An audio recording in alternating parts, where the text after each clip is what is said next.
요즘 이 아름다운 섬 시칠리아. 근데 이곳에 그 잔혹한 검은 조직 마피아랑 무슨 관련이 있나요? 상상이 안 돼요. 예, 우리가 마피아라 그러면은 폭력, 범죄 이런 것으로 가득한 지하 조직을 생각할 텐데 사실 시작은 지금과 전혀 달랐습니다. 자, 시칠리아와 마피아가 어떤 관계가 있는지, 어떻게 시칠리아에서 마피아가 탄생했는지, 또 시칠리아인들에겐 이 마피아가 어떤 의미가 있는지 이를 알기 위해서는 먼저 시칠리아 섬의 위치를 한번 파악을 해야 되겠죠? 네. 그래서 한번 보실까요? 근데 되게 지중해 한가운데 딱 있다 혼자. 예, 굉장히 중요한 포인트입니다. 지중해 한가운데 있다. 이탈리아 반도의 제일 끝에 있죠. 네.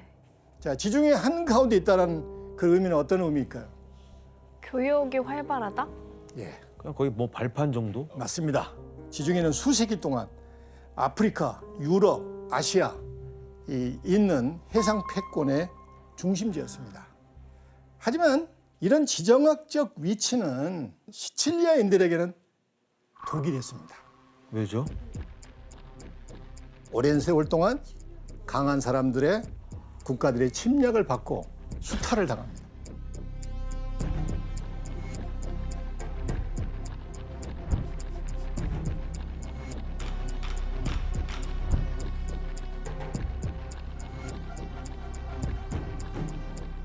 자, 이런 비극적인 역사가 이게 반복되면서 수많은 사람들이 희생됩니다. 그러던 1861년 드디어 통일 이탈리아 왕국이 세워집니다.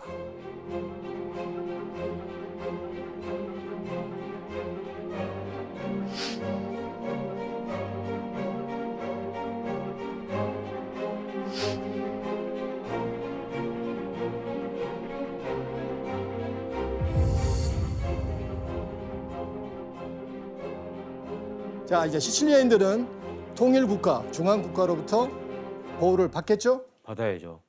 애석하게도 중앙정부는 멀리 떨어져 있는 시칠리아 섬을 거의 무시합니다. 왜죠? 그렇다면 당시 경찰은 어땠을까요?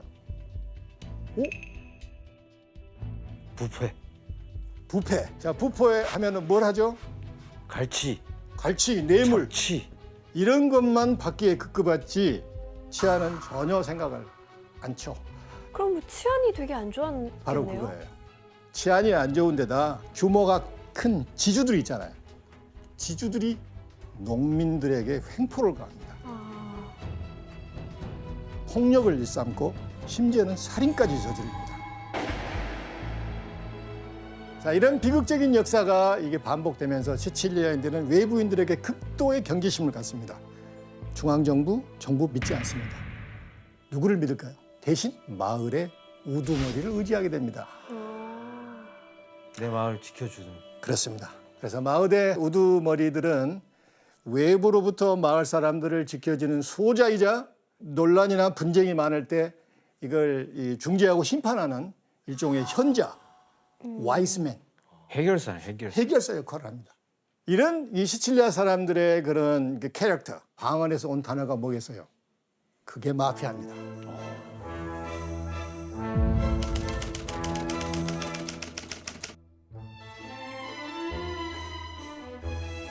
교수님, 그러면 시칠리아인들을 이렇게 지켜주던 마피아가 언제부터 이렇게 좀 흑화했다 그러나요? 변하기 시작한 거예요? 마피아가 찾아가서 이제 부탁을 할 거 아니에요? 그럼 살해를 합니다. 그럴 거 아니에요. 그런데 이게 관례가 되다 보니까 오히려 폭력을 대행해주는, 심지어 살인을 대행해주는 일까지 맡게 됩니다. 청부살인 같은 거요. 그렇습니다. 그리고 보호비를 빌미로 돈을 갈취하는 형태로 변질되게 됩니다. 또 영화 대부 아시죠? 가파다. 네, 거기에 나오는 꼴레오네 패밀리처럼 가족 단위로 뭉치게 됩니다. 그래서 이즈음부터 자기 패밀리만의 이익을 추구하는 범죄 집단의 마피아로 변질되기 시작합니다.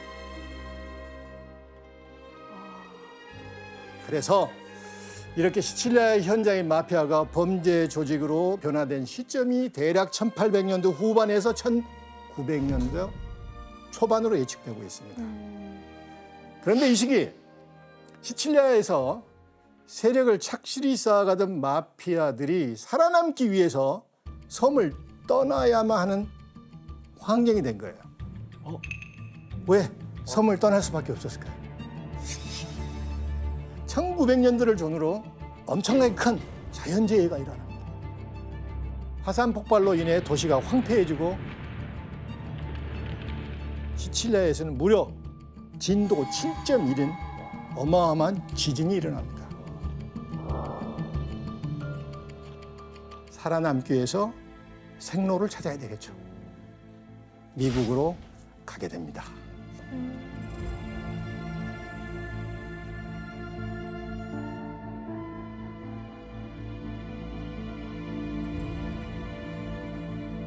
교수님 그러면 그 시칠리아에 떠나서 미국으로 간 그 마피아들이 미국의 어디에 정착을 했나요? 자, 우선 마피아들은 모든 유럽인들이 몰리는 이제 맨하튼, 뉴욕 쪽으로 가게 되죠. 특히 뉴욕주의 이스트 할렘이라는 지역에 첫 발을 내딛게 됐는데 위치가 어딘지 한번 볼까요?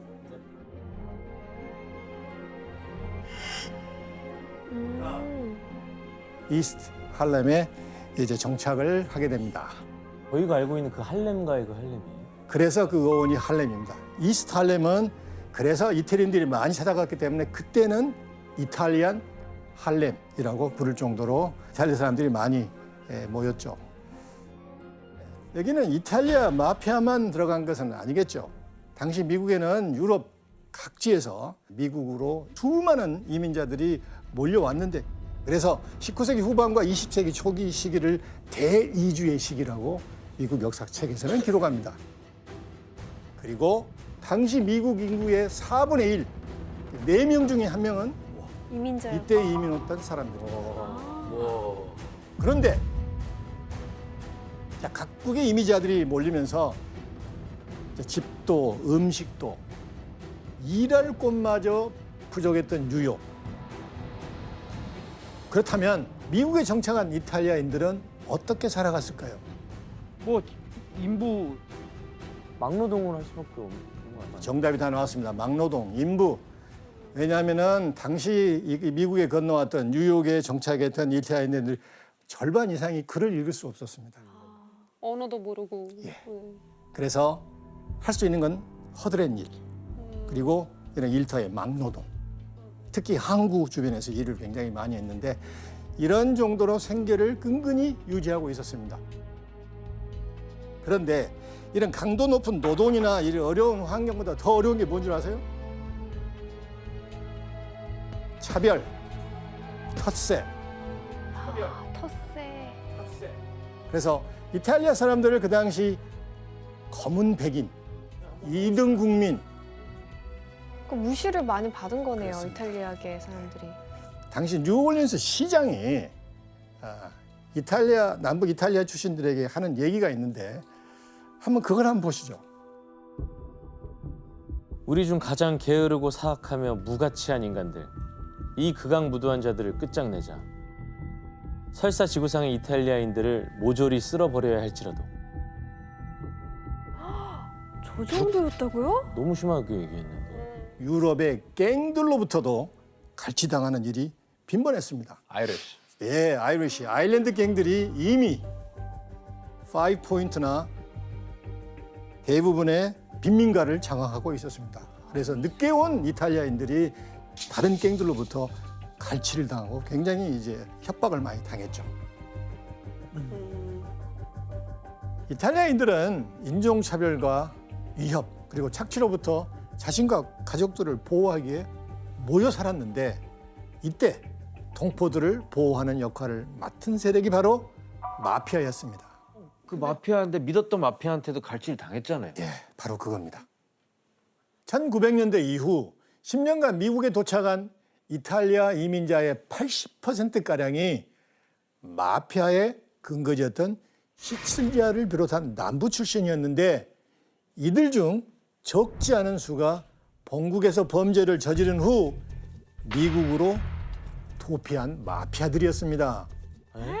결국 보호자 역할을 했던 이 마피아들이 이제 본색을 드러내서 이제 동료 이탈리아인들을 갈취하는 그런 범죄 집단으로 완전히 바뀌게 된 거예요. 심지어 더 어려운 상황에서. 맞습니다.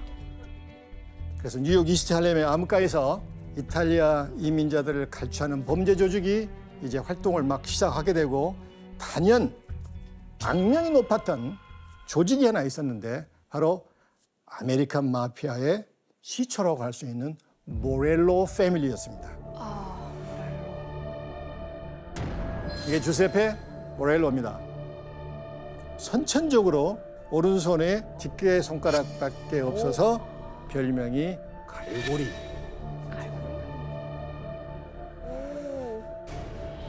그는 고향에서부터 범죄를 저질렀고 사람도 죽였고 특히 위조 지폐에 관여를 합니다. 그래서 미국에 와서 이 위조 지폐 동판까지 만들어서 미국 달러를 찍어냅니다. 어마어마하죠.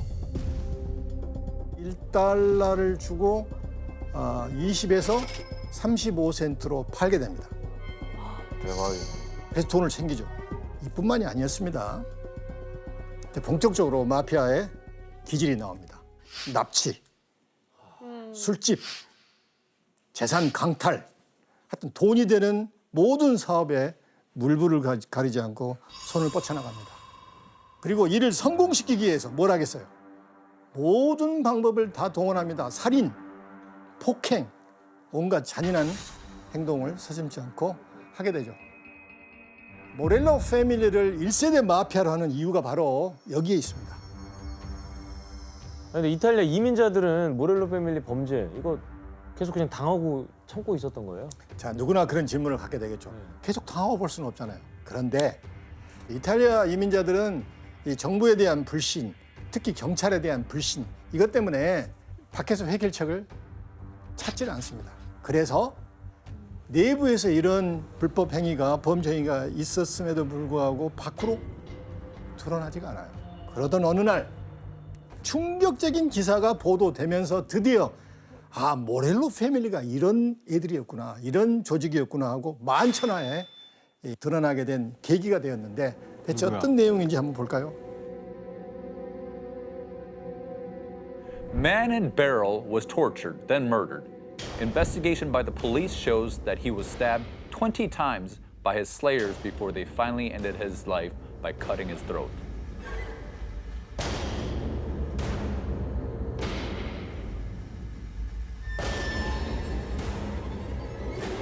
굉장히 잔인한.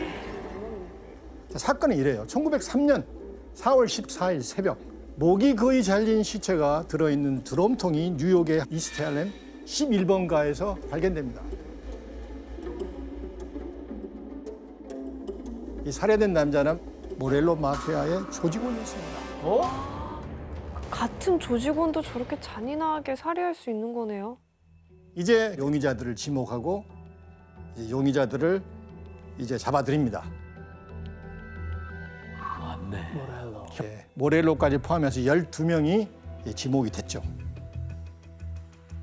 하지만 12명 중에 그 누구도 얘기를 하지 않아요. 그래서 증거 부족으로 모두 풀려납니다. 그래서 오히려 이 사건을 계기로 모렐로 패밀리의 악명만 높아갑니다. 그래서 이 드럼통 사건으로 세간의 주목을 받게 되죠, 모렐로 패밀리가. 그렇다면 과연 이민자들에 대한 이들의 범죄가 줄어들었을까요? 말만 안 하면 다 풀려나네. 풀려나는구나라는 걸 알기 때문에. 이탈리아 마피아는 그렇지가 않습니다. 더 잔인해집니다. 그리고 이민 사회에서 오히려 동료들에게 더 갈취를 하게 되는 거예요. 수단과 방법을 가리지 않는데 여기서 문제. 기다리던 문제를 좋습니다. 내겠습니다. 모렐로 패밀리는 검은 손이라고 불리는 이 방법을 통해서 이탈리아 이민자들의 돈을 갈취했는데요. 과연 어떤 방법이었을까요? 마피아 그러면 생각하는 방법이 있잖아요. 그건가 정답. 예, 진짜 그냥 검은 손이잖아요. 예. 그러니까 사실 피가 붉은색이지만 검은색에 가까운 색이니까 손을 피로 물들일 때까지 어쨌든 살인을 하면서 돈을 얻어낸다? 살인으로? 겉까지 가기 전 정답! 정답! 앤더슨 씨, 협박 편지요. 앤더슨 씨 정답. 아, 블랙메일. 편지를 써서 협박을 했어요. 정성스럽네. 그러게 되게. 그러게. 그러니까 손편지일 거 아니에요. 근데 그게 뭐 받는 게 얼마나 무서워요. 그때는 거의 손편지였습니다. 그러니까. 또 이탈리아 이민자들의 절반 이상이 글을 못 쓰잖아요. 글을 잘 못 쓰는 사람이 초등학생도 안 되는 글씨체로 돈 가지고 오면 죽일 거다 했을 때 얼마나 무섭겠어요. 진짜 무서울 것 같아. 그래서 보호비 명목으로 돈을 뜯어냈는데 이때 보낸 것을 보고 검은 손 편지라고 합니다. 실제 편지 내용을 한번 볼까요? 너무 궁금해요. 아 저게 검은 손이에요. 지금 손 그린 거예요? 해골도 그려져 있어요. 제일 왼쪽에 해골, 칼, 칼. 손, 십자가. 너 죽거나 너 손모가지 날아간다 뭐 이런 거겠지. 비슷한데 규현 씨가 편지 내용 한번 읽어줄래요? 이것은 두 번째 경고다. 일요일 오전 10시에 세컨드 스트리트과 서드 애비뉴 거리 모퉁이에 $300를 놓아라. 그렇지 않으면 불을 붙이거나 폭탄으로 날려버린다. 잘 생각해라. 이것이 마지막 경고다. 너무 무서워요. 살벌하네요. 여러분이 만약 이런 편지를 받았으면 어떻게 하겠어요? 무서울 것 엄청 같아요. 무섭죠. 너무 무서울 것 같아. 아니 근데 무턱대고 그냥 돈 뺏는 거네요. 뭐 양아치네. 이렇게 갈취를 한 돈을 가지고 이제 모렐로 패밀리는 어디다 쓸까요? 사업에 쓰겠죠. 전형적인 사업이 석탄 가게. 당시 추위를 이기기 위해서는 석탄이 가장 중요한 일상품이었습니다. 그리고 이 레스토랑. 이탈리아 커뮤니티에 가장 중요한 게 뭐예요? 이탈리아 음식이잖아요. 식당에 사업을 투자해서 돈을 벌고 패밀리 세력은 점점 커지게 됩니다. 그런데 예상치 못한 곳에서 주세페 모렐로 보수가 위조 지폐 불법 유통으로 덜미가 잡힙니다. 이번엔 꼼짝을 못하고 벌금 $1,000를 내야 했고 징역 25년형을 받게 됩니다. 더 받아야 되는데. 뉴욕의 마피아 패밀리 이 보수가 한순간에 몰락하게 된 거예요.